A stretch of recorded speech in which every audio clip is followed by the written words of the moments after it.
Good morning and welcome to another episode of Ascension with A Course in Miracles. And this is episode 163. I've been doing these for quite a few years, and it is one of the most exciting parts of my week.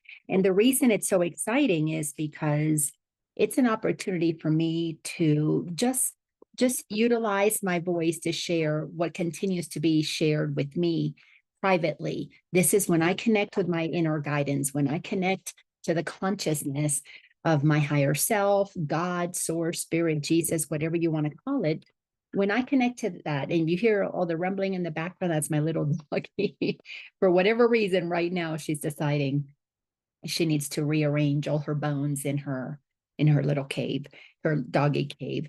My sweet girl Sandy, I just so love that precious puppy. But I have been blessed that ever since I began this spiritual awakening, which I get emotional. It began for me in 2002 when my mother passed away. So I've been at this for 22 years, 2+ decades. Hard to believe today that I can look back and go, oh my gosh, look at the journey that I have been on. And as I continue to be guided on my journey, I continue to be told that I am to share this information with whomever is interested. And I have been, when my ego was all spiritualized and all gung ho, and I'm going to become the premier teacher of the Course in Miracles, and I'm going to share my workshops, and I'm going to be as popular as Marianne Williamson or Tony Robbins. I had to go through that phase. A lot of us go through that phase, especially those who began their awakenings before, I'm going to say 2020. So much of it was focused on receiving these wonderful truths and turning it into a business. But for me, around, I'm going to say 2010, the impetus to turn this into a business, a lucrative, successful business, really shifted. It's almost like that went away. And all that was left was this willingness just to serve God, to serve humanity, to make my information as it comes through me available in as many ways as possible. And I know that this was contributed to partly to my divorce from Ken. And it was because I just wasn't being motivated by money, by status. And he really wanted me to have a successful business and bring in the money and do all of those things. But I was moving to a place deeper within myself that was connecting with the all that isness, connecting with oneness, God, source, spirit, whatever you want to call it, recognizing that if I serve you, I serve me, that if I give to you, I receive. And Ascension with A Course in Miracles became an easy way once a week. I mean, doesn't take a whole lot of effort to once a week tune in for me to offer these transmissions, because that is what's happening. My body vessel is being used to transmit interpretations of A Course in Miracles, not interpretations, but explanations of what the Course is saying, because it has helped me. And when I look back and I realized that around 2010 is when I began to lose my desire to become well known, to make my ego, my spiritual ego, feel so good about myself or itself. That's when A Course in Miracles came to me. And it became clear, wow, I needed to let go of that part of me that was so driven by the outer world, that idolized successful people that had made it and had money and had status and were New York Times bestseller. All of those things became inconsequential to me. Now, do I still have bills? Do I still have my own living expenses and commitments that I've made for myself, for my children, for people that I love, that I help in whatever ways that I can?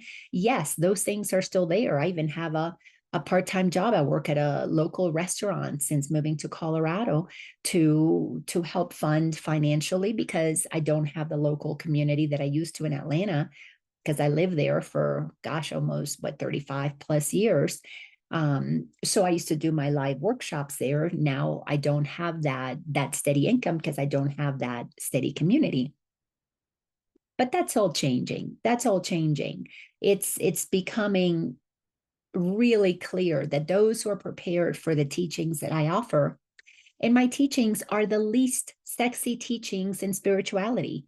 I teach about the ego. I teach about the part of us that causes all suffering, that causes everything that it could be considered dark within this reality, the third dimensional reality.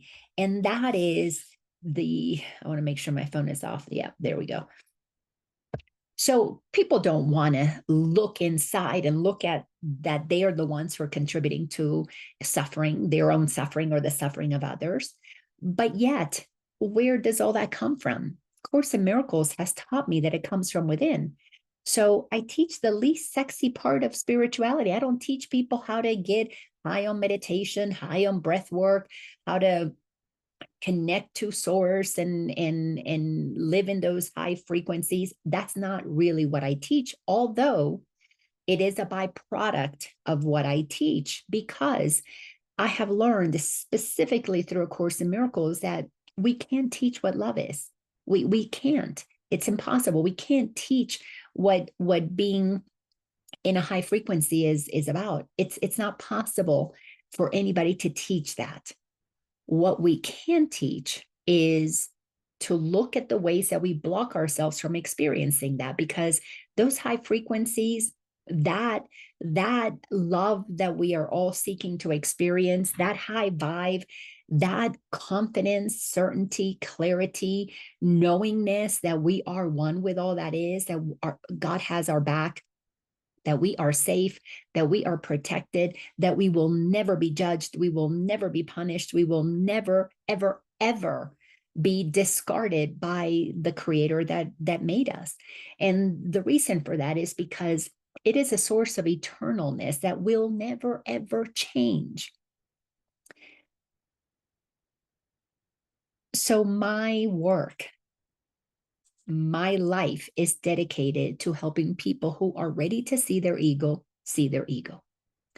And we are going to be experiencing some very, very bumpy times ahead. I've been saying this for a while. I said it before we got to COVID, and then we had some interesting times. I've been saying it since COVID, and look at the insanity that's happening in the world. And the reason for that is because humanity as a collective is ascending. When I look at my charts, I'm observing. This is one of my more recent charts where I connect Maslow's hierarchy of needs and self-awareness with the spiritual journey that we're on. And as you know, if you've been following my work for a while, I utilize the map of consciousness developed by Dr. David Hawkins, that he details. It's unbelievable the detail that he offers to us, a transmission that came through him of the levels of frequency that we each can achieve. Now, the way that I teach my work through the power of awareness, let me see, I show the circle that we all go through, how we all forget who we are, and we basically get trapped in the lower frequencies, not because somebody's putting us down there, but because we allow ourselves to drift that low.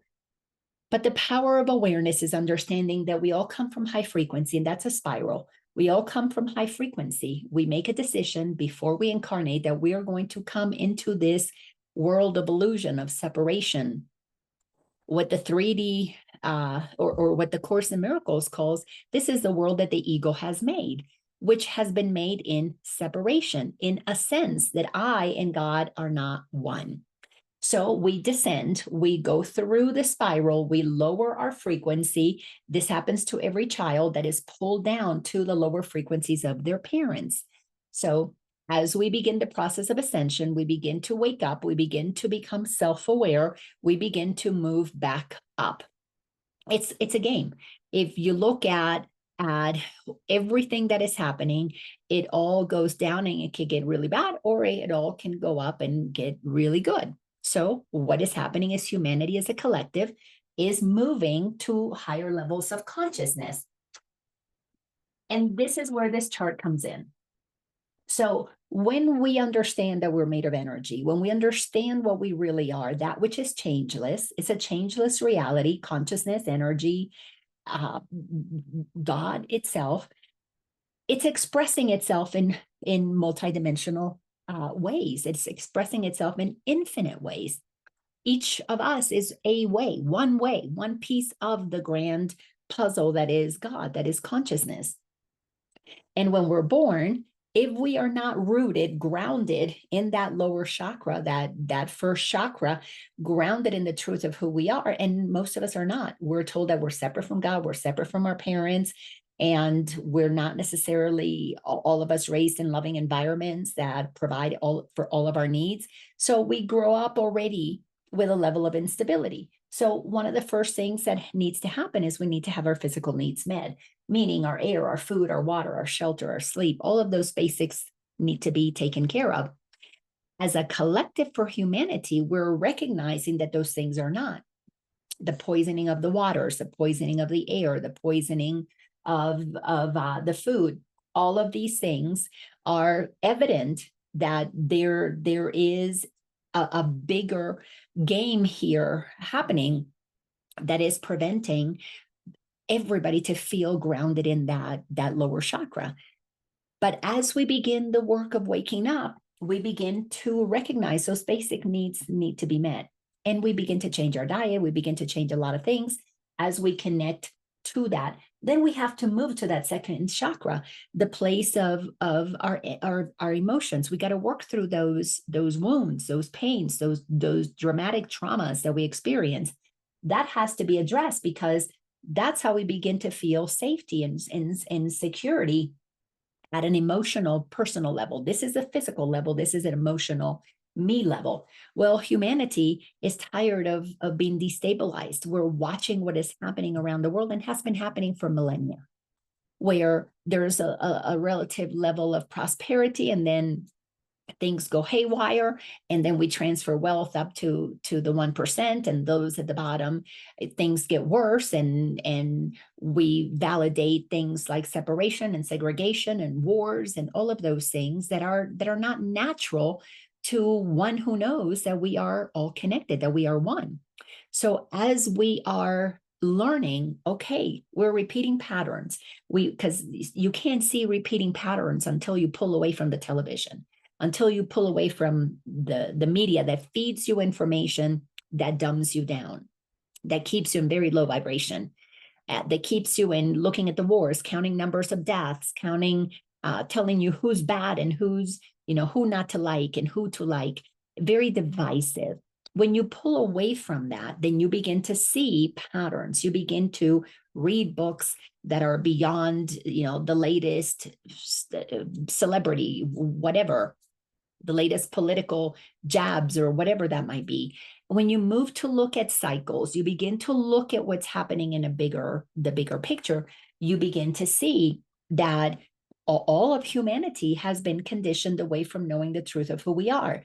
So as we ground ourselves at root chakra, do the work of the emotional chakra, we begin to feel a little safer. Then we begin to move into the third chakra, looking at our beliefs and questioning those beliefs. A Course in Miracles is a course in mind training, training us to understand how the mind works. What are the beliefs that we're believing? Are they true? Who made them up? Who do they serve us? What frequency are they? So as we continue this process of ascension, what we are doing is we're elevating ourselves to move out of the lower chakras that are more emotional and reactive, moving to the center, moving to the fourth chakra, the heart chakra. This is the place where we really begin to understand that we got to take care of our psychological needs, meaning we can't continue to look for mommy and daddy and lover to make us feel better. We just went through an entire section in the Course in Miracles where we were looking at the previous chapters, and we were looking at idols, and idols are outside of us. Mommy, daddy, teacher, preacher, those are idols outside of us. So the psychological work of understandings, that psycho-spiritual work that has to be done, is to recognize that if we're connected, if we're all one, then we're equal. There can't be one with more power than another. So the work of coming to the heart is the work of loving ourselves enough to recognize that there is no power outside of us that's going to come save us, that's going to make us feel happy, that's going to make us feel whole, that's going to make us feel worthy. We have to do that inner work. And it is psycho-spiritual. You have to do the psychology, understand the psychology. You must understand your ego. And as I said in the beginning, I teach the least sexy thing in spirituality. People don't want to look at their ego because their ego, our ego, not our, we all have the same egoic tendencies. Our ego is what projects all of the suffering in the world.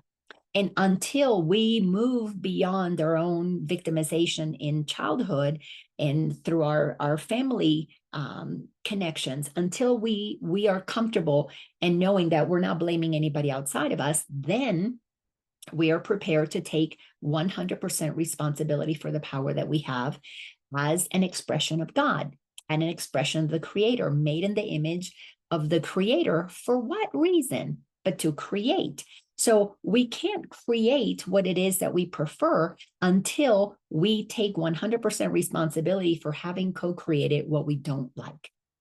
This is the thing that people don't want to hear. This is why most people become spiritual, and they want to seek those higher frequencies. They want to seek those higher experiences, but they don't want to face the darkness.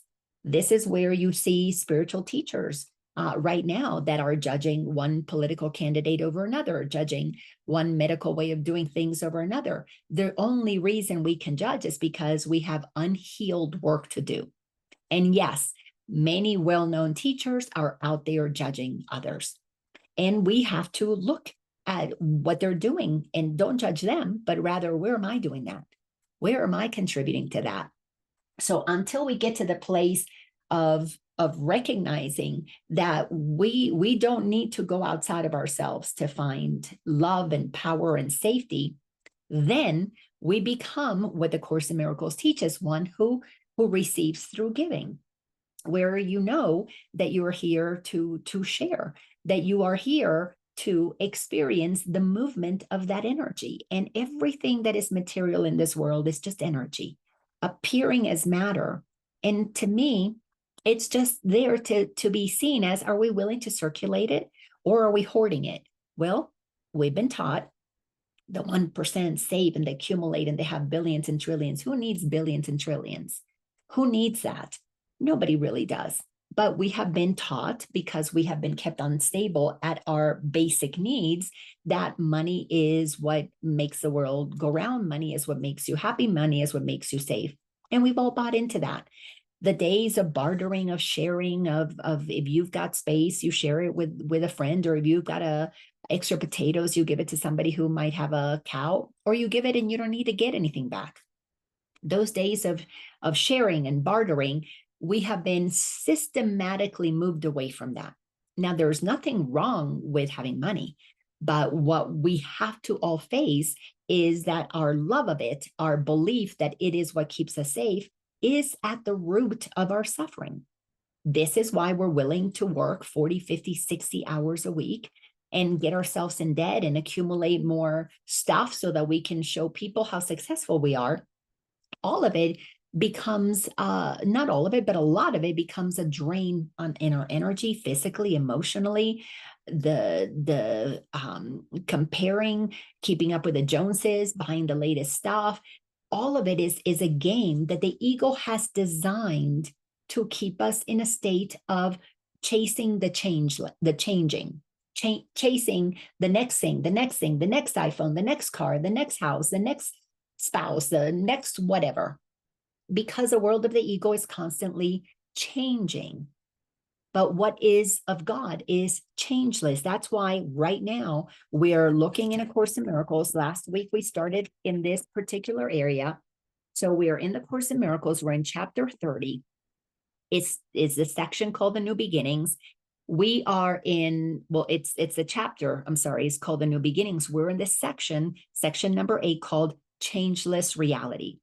And last week we looked at that the reality is changeless and it doesn't deceive us at all. But if we fail to see beyond appearances, then we have been deceived. What deceives us? The ego, because the ego is the opportunity to believe that the mask that we wear, the thoughts that we believe, that our safety is outside of us, that others have what we need. The ego is what gives us the opportunity to have that experience. So nobody that wants to keep seeking outside of themselves and blaming outside of themselves or chasing the whatever, the celebrity outside of themselves, wants to do ego work, because the ego is what projects that. The ego is what allows that to be a reality. And so we're seeking the thing that is constantly changing, that we get it and then all of a sudden they upgrade it. And then we got to chase that one and they upgrade that one. And then we got to chase that one and they upgrade that one. So understanding the reality that is changeless and is foundational to the work of waking up.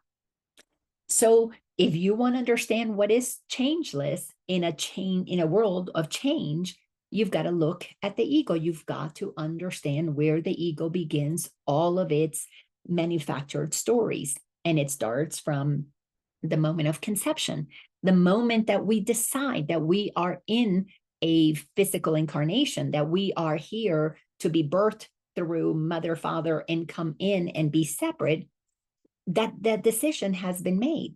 So we have to go back to the beginning to look at the stories at our childhood, look at what we've learned, what is correct, what is not correct according to truth. And I'm saying truth according to A Course in Miracles.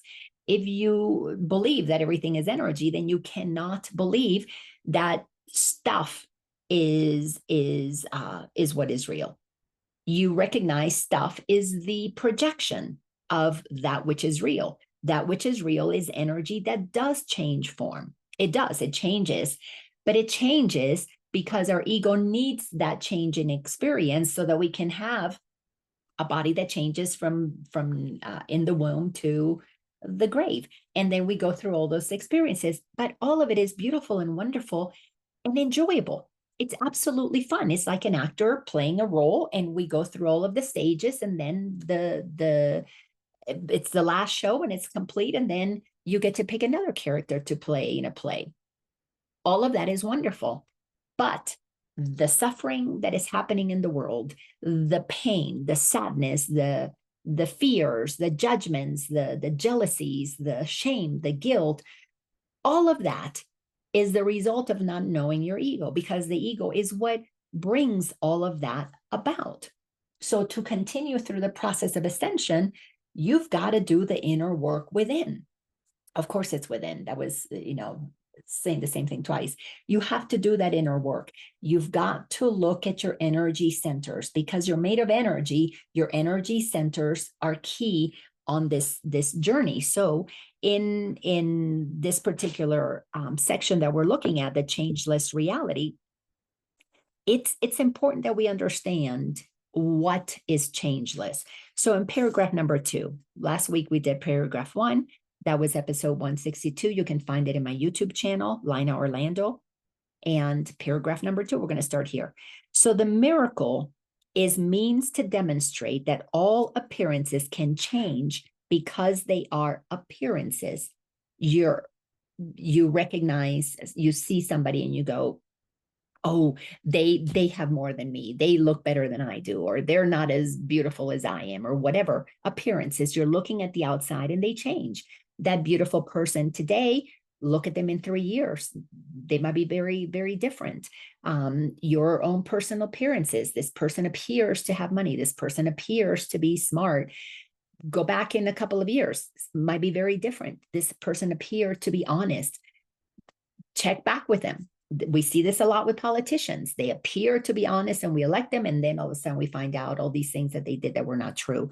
So the miracle is means to demonstrate that all appearances can change because they are appearances and cannot have the changelessness reality entails. What this means is when you can begin to look at everything that is changing and recognize the appearance of it. You're no longer caught up in the reaction to the person who loved you and then all of a sudden they don't love you. Well, appearances change. They liked you at one point and then they don't want to be with you for whatever reason. The miracle is your ability to shift your perception about them. The ego says, you should love me. I made you responsible for loving me. I idolized you. I married you. I thought you were amazing, whatever it is. And then now you're dumping me. You're cheating on me. You picked somebody else. Well, the ego wants you to be mad at that person for changing. The miracle is when you understand what the ego is doing inside of you. The ego wants to project out there, you are the reason I'm suffering. The work that we need to do is to look within. Well, what did I do to contribute to this? Well, what happened in this relationship? We look within, and then we begin to see the patterns. And every adult that has issues with their adult relationships, all of that stems from childhood. You got to go to childhood because that's where you learned your beliefs about male roles, female roles, marital roles, all of those things. Those are things that we learned when we were younger. So we've got to go inside and check in. Okay, where did I learn this? And begin the process of creating miracles within, shifting your perception within. Oh, I'll give some of my own examples. One of my husbands was a projection of my mother. So he was very much the dominant mother figure that I had. And another one of my husbands was the projection of my father, weak. And I basically, my mom told him what to do.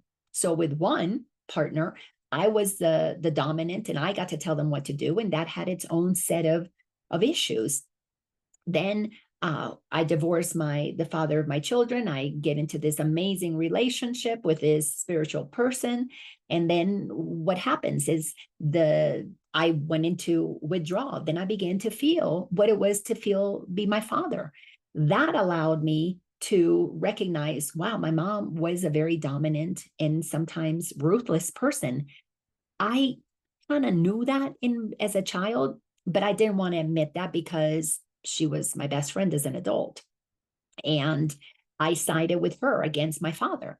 But when I began to feel what it was like to be my father, because that's what that husband activated for me, I was then able to have compassion for my former husband when I was the dominant, like my mother, and I was able to make amends with him. Wow, I can see why in our relationship you couldn't really flourish because I sucked the energy out of the relationship. I had to have all the attention. It had to be my way or the highway.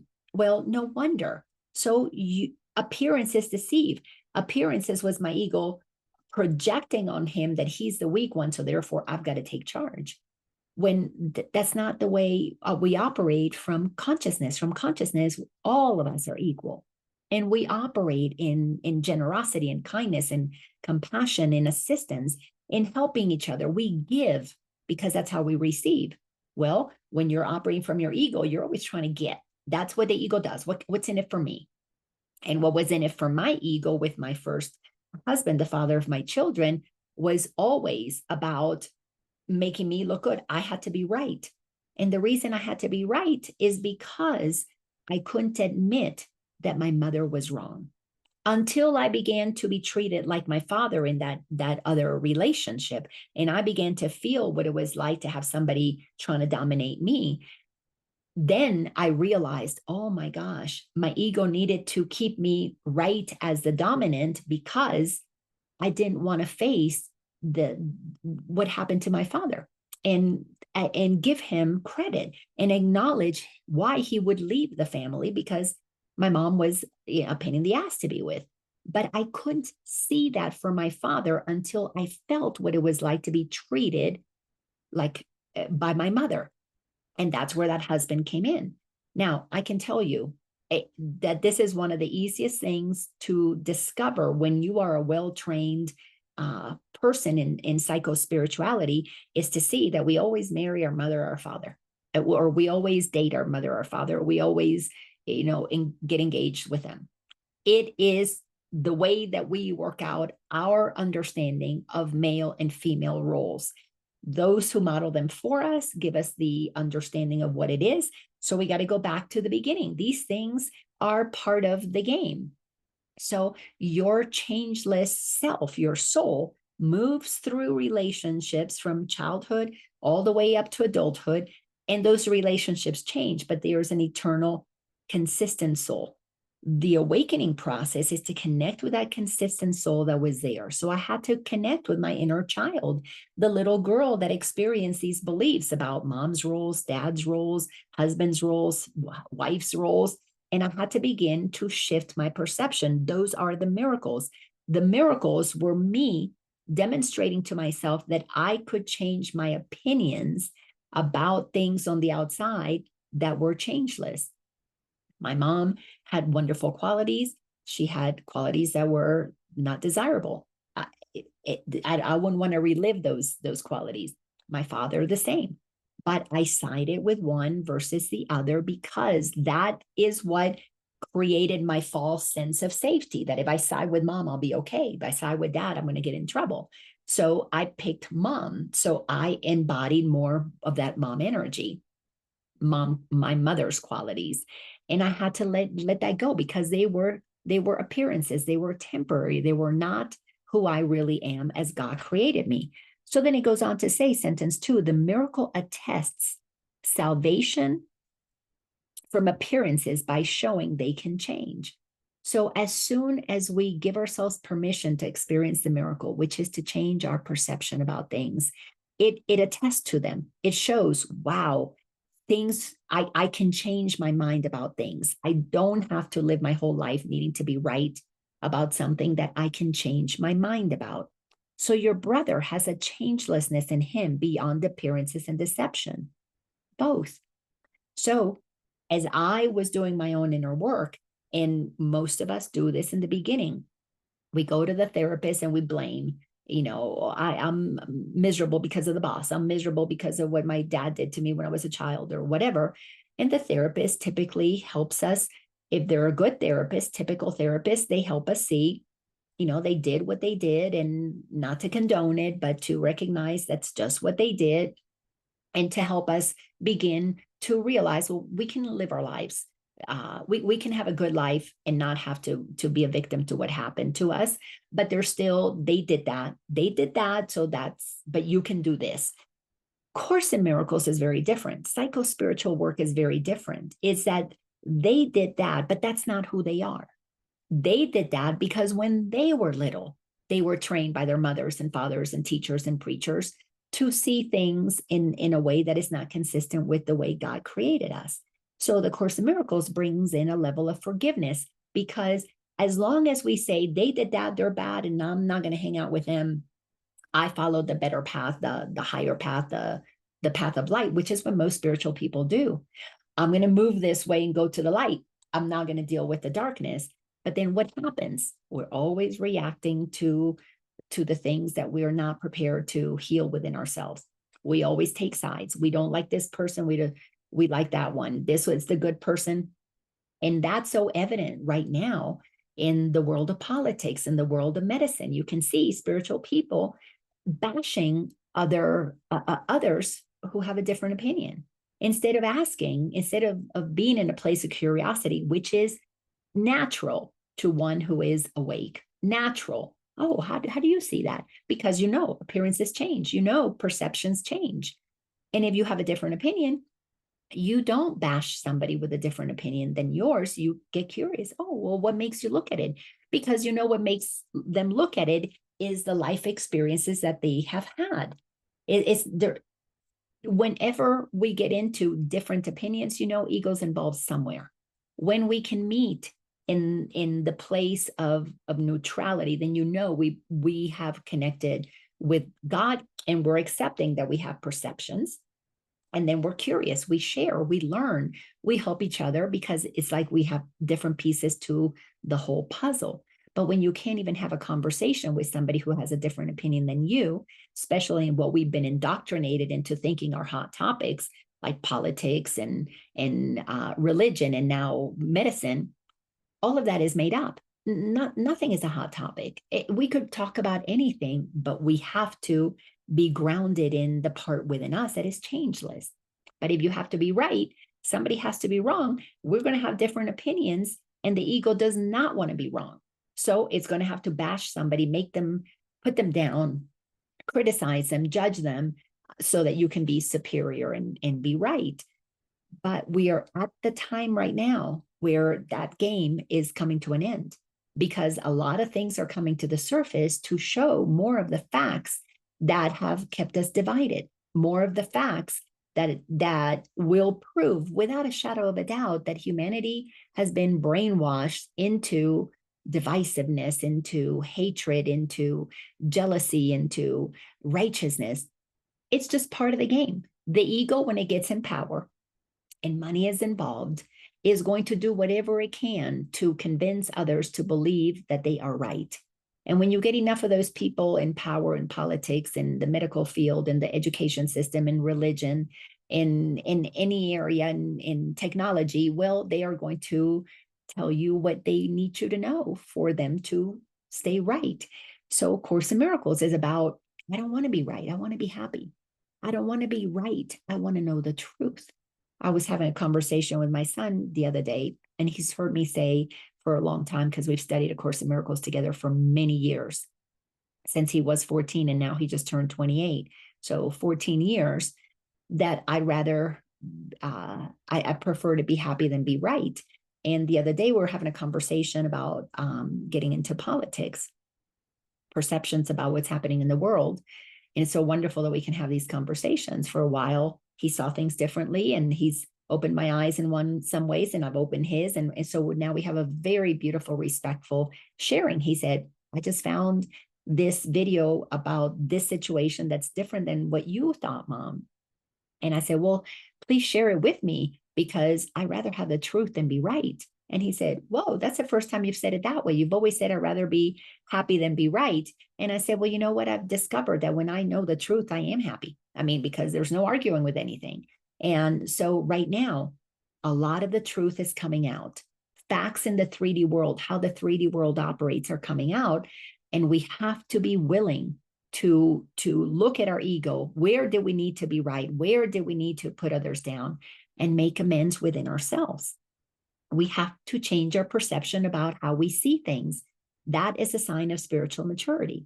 And that is part of the ascension process that we are in the midst of, is people have to change their perceptions about what they thought was right. That requires a lot of humbleness. Believe me, I had to go through a very uncomfortable period of recognizing how wrong I had been. Pretty much everything that I had learned, everything that I had thought, everything that I had believed, I was wrong about. I had to make amends. So many amends, is not even funny. So sentence 4, it is obscured by changing views of him that you perceive as his reality. So let me go back to the previous sentence. Your brother has a changelessness in him beyond appearances and deception, both. There's appearances they can put on, an appearance of who they think they are. My mom showed me who she was, this dominating woman. Well, I learned that from her childhood. She had to be dominant because her parents were dominant with her, always made her do things she didn't want to do. So she became this person, basically letting men know, don't fuck with me. I'm going to tell you what to do. If you like it, you like it. If you don't, out of here, my way or the highway. And of course, my dad was one of those people that latched on to this woman telling him what to do, just as my husband, the father of my kids, was like, oh, this woman will take charge. Why? Because then if you go back to their childhoods, they were in relationships where they were told what to do as well. With their parents told them what to do, and they became the quiet ones. My mother was in relationships where she was told what to do, and she became the one in charge. So we do the same or opposite as our parents. Or if you grow up in an environment where your parents don't really care and you do whatever, you then realize as an adult, well, I got to take, not even as an adult, I better take charge.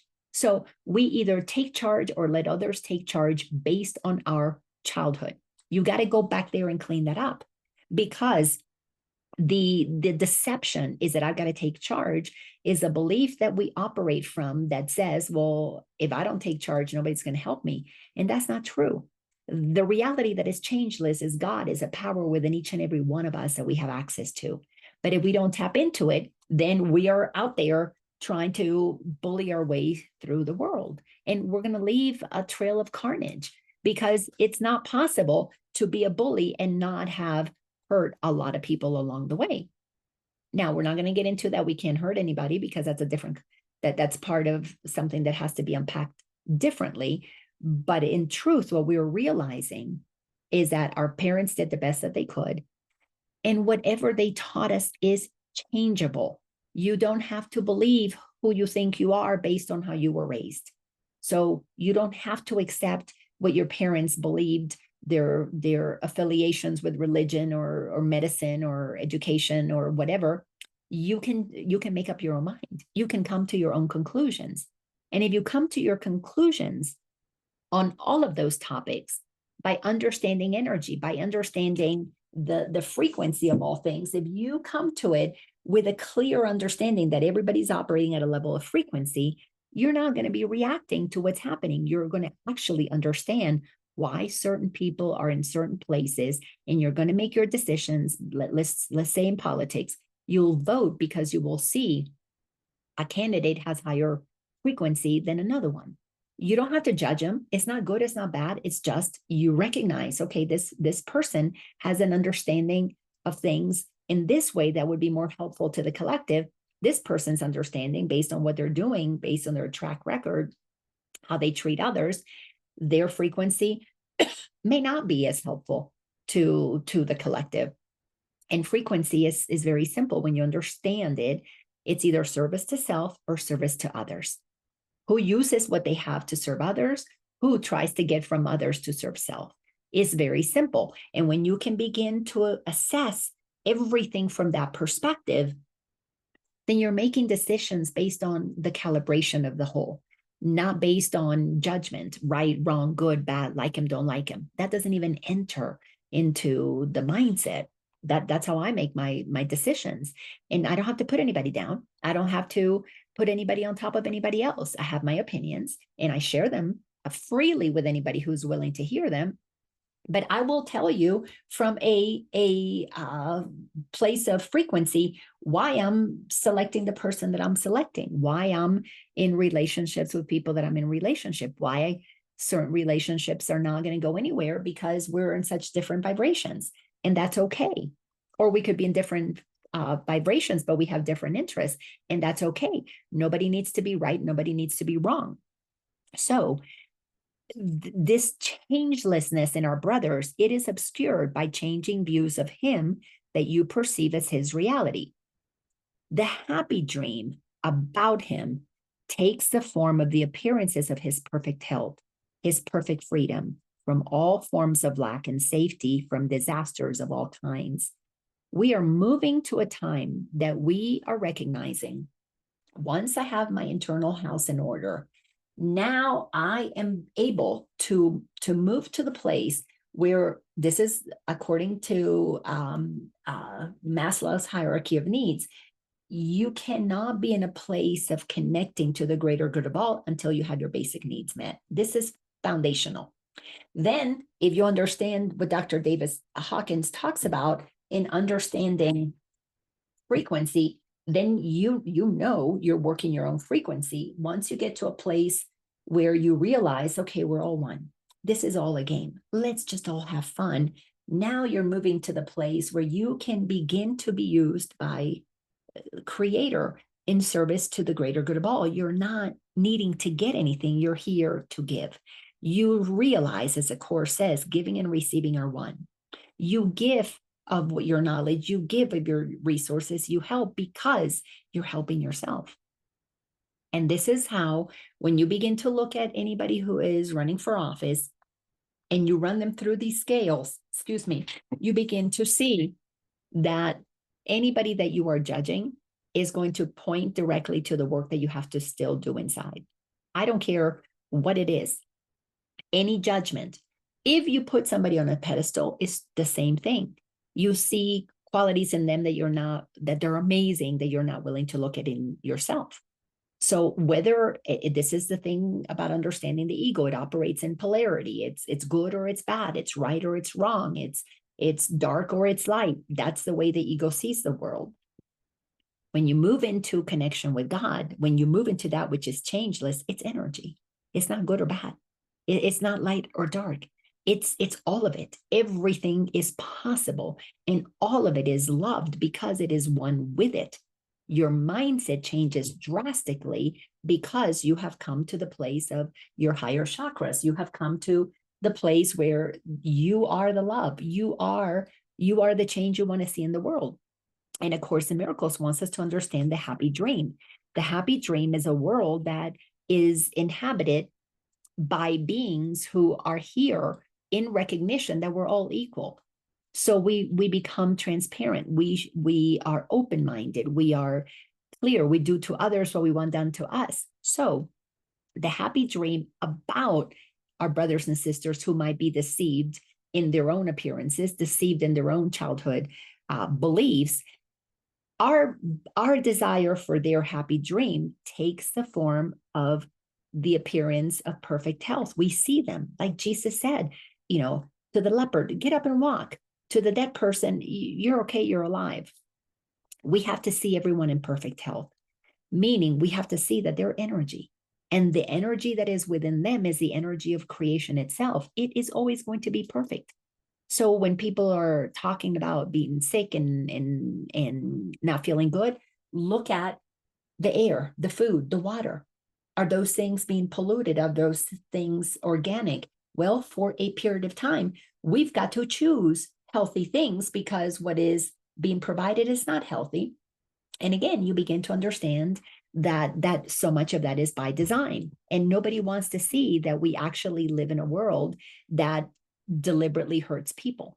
But we have to face that we have deliberately hurt others. I deliberately hurt the father of my children because I wasn't aware that I was operating from that energy that I thought is the role that women had to wear or have, which was I had to wear the pants. So I treated him like he was, not as capable. And he acted that part because he wasn't tapping into his own inner power because his parents treated him like he was not capable.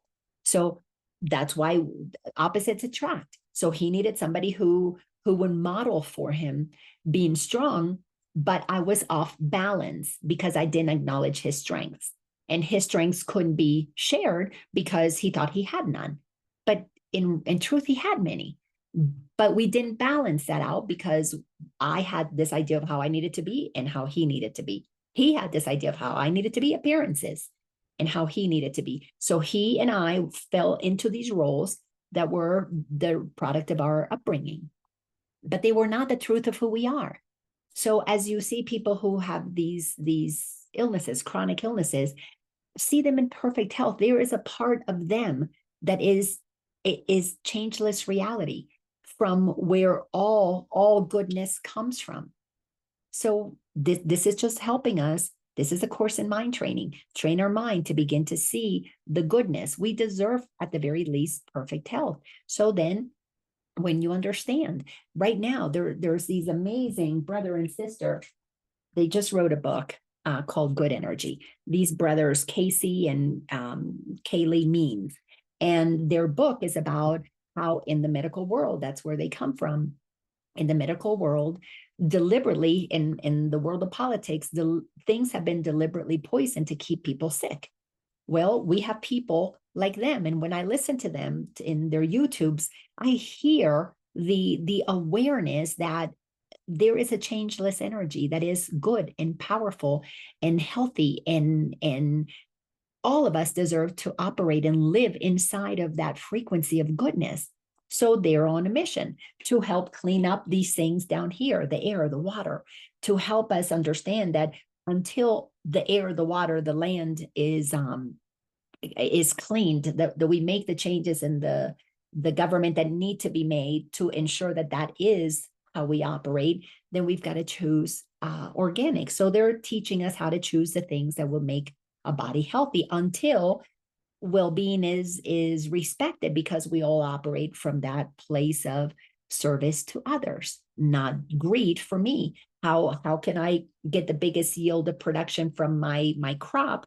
And I don't care if I put chemicals that are going to eventually make you sick down the road, so they make you sick. Well, I'll help my friend the doctors, because they'll sell you some pills. We're moving away from those selfish pursuits and moving into the understanding. We want perfect freedom from all forms of lack. We don't want anybody to believe that they are not capable of more, because all of us have that changeless uh, truth about who we are. And when we connect with that changeless reality within, there is going to be a world of abundance, because nobody is going to operate in lack and limitation, because nobody is going to tell us that it's okay for the 1% to have more than anybody else. Those things are not going to be part of the reality of the happy dream. But to get to that happy dream that the Course is helping us get to, we've got to see that we have participated in the co-creation of the unhappy dream, the nightmare that we have been in. So we've got to see everybody safe, free, happy. We have to believe that that is what they can have, but we can only see that for them as their reality when we've done that inner work to accept that. So the miracle is proof that he is not bound by loss or suffering in any form, because it can so easily be changed. This demonstrates that it was never real and could not stem from his reality, for that is changeless and has no effect, and has no effects that anything in heaven or on earth could ever alter. But appearances are shown to be unreal because they change. We're going to be seeing a lot of people who are the top of their game, and they were in charge of various different things. Like, for example, the jabbing of those things that people received. And we're seeing, a lot of those people that received those things and believed that that was going to make them better actually got sick or died. These brother and sister are connecting a lot of what happened in that world of those things that went into our arms. I can't say it because I've had some of my videos banned, because I bring forward information that I have to help people see how the ego, in its greed, doesn't care who it hurts. But we have to begin to recognize that those who believe that they're better than, that they have the right to hurt others, it's an appearance. They learned it from somebody. That's not natural to who they are. What is natural to who they are is that they all have within them a changeless reality that connects us all in equality, that wants the same thing for them that we want for ourselves. And that is the ability. It's even in our Constitution, because that was transmitted through our founding fathers, that we are all equal, endowed by our Creator with the same inalienable rights to life, liberty, and happiness. Everybody deserves to have a very carefree life. We should have everything that provides the foundation for a happy life should be automatic. We should have clean air. We should have clean water. We should have clean food. Those are basics that should be honored. But those who serve to make sure that those things happen must be serving the greater good. They cannot be serving themselves, because if they're serving themselves, money, power corrupts absolutely. To serve humanity, you've got to be willing to already have everything that you need and go in and serve and not be seeking anything. I mean, we had one president who served and said, I don't need to be paid. I got plenty of money. I'm here to serve. And then we've got others who go into politics and take advantage of the information that they have and make backroom deals and do insider trading, all the things that not supposed to be doing. And so we have to begin to look at where are people vibrationally, so that we can see, okay, somebody higher frequency, they've done that inner work, they're connected to God. Somebody lower frequency, look beyond the appearances. They're hurting inside. They're not connected to truth inside. They're stealing, they're lying, they're cheating, they're doing things that are serving themselves only, hurting others, because they don't know who they are.